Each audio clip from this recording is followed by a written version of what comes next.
Bonjour à toutes et à tous et bienvenue dans votre émission Tech Culture, une émission 100% tech, 100% culture, hein, comme son nom l'indique. Et on reçoit notre prochain invité, c'est Ladislas Mancé. Bonjour.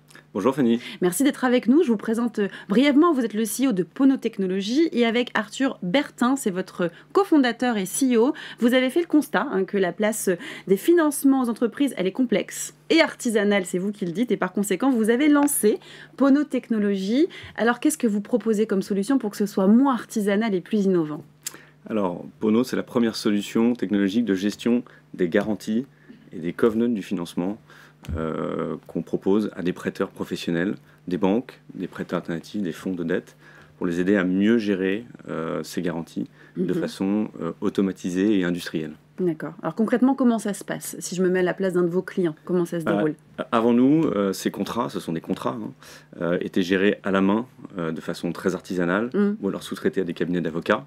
Nous, on propose une solution qui permet de rassembler l'intégralité de l'information liée à ces contrats et d'automatiser en grande partie le suivi, le monitoring de ces contrats pour faire gagner du temps à nos clients qui sont des prêteurs et mieux maîtriser leurs risques opérationnels. Du coup, c'est assez simple à mettre en place pour le prêteur ? C'est assez simple à mettre en place. On a voulu quelque chose de très intuitif, avec un onboarding des contrats très simple. Je fais peut-être juste un pas de côté sur ce que c'est que la garantie du financement, c'est important. Oui, c'est une annexe du contrat de financement. On est dans le financement des entreprises chez Pono, et qui permet au prêteur de récupérer toute ou partie de sa mise si l'emprunteur ne rembourse pas son financement. Donc ça fonctionne, c'est un peu analogue à l'assurance finalement. Et c'est ce qui permet de créer de la confiance entre des prêteurs et des emprunteurs, pour que les prêteurs continuent à financer des PME françaises. Ok. Et quels sont vos grands objectifs à vous chez Pono ? Alors on a un grand objectif de structuration. On a doublé la taille de l'équipe en un an. On était 10 il y a un an, on est quasiment 25 maintenant. Ah oui. Nos clients prêteurs gèrent 2 milliards d'euros de financement sécurisé à travers notre plateforme. Donc on est vraiment dans une phase de scale, pour parler en bon français.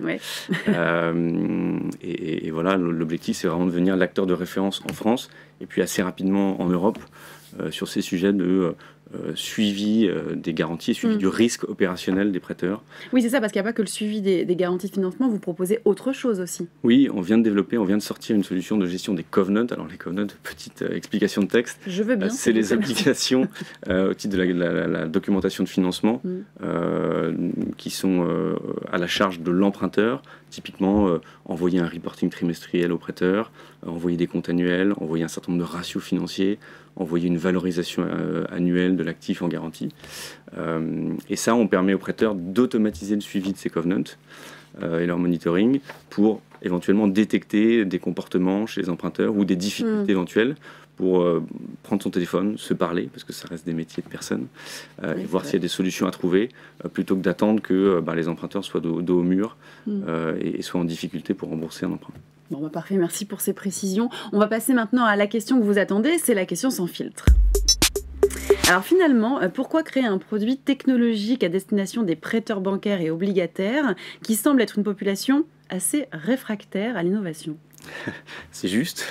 Déjà, je veux dire que les prêteurs et les banques en général sont des acteurs extrêmement importants dans l'économie actuelle. On a des gros besoins de financement pour les entreprises, notamment le financement de la transition écologique.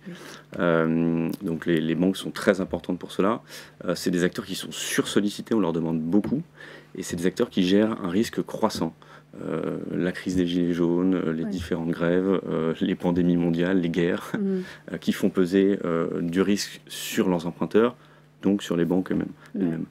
Et donc nous, on va leur donner, leur permettre d'avoir plus de temps de cerveau disponible, de gagner du temps, de gagner de l'efficacité. Temps de cerveau disponible, c'est pas mal ça. J'aime bien cette tournure. De mieux maîtriser leur risque opérationnel, de réduire leur risque de crédit, ce qui est un peu le nerf de la guerre chez les prêteurs.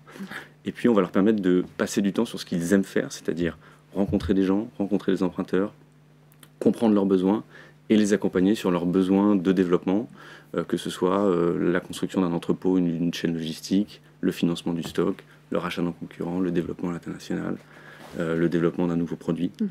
Et les banques ont un rôle important à jouer là-dessus, et nous, on est simplement un facilitateur. On leur permet de se concentrer sur leur métier d'origine, l'essentiel. Voilà. Bon, parfait. Merci beaucoup, Ladislas, pour toutes ces précisions, en tout cas sur Pono Technologies. Merci. Merci à vous de nous avoir suivis et je vous donne rendez-vous très vite, comme d'habitude, toujours sur Digitechnologie, dans votre émission Tech Culture.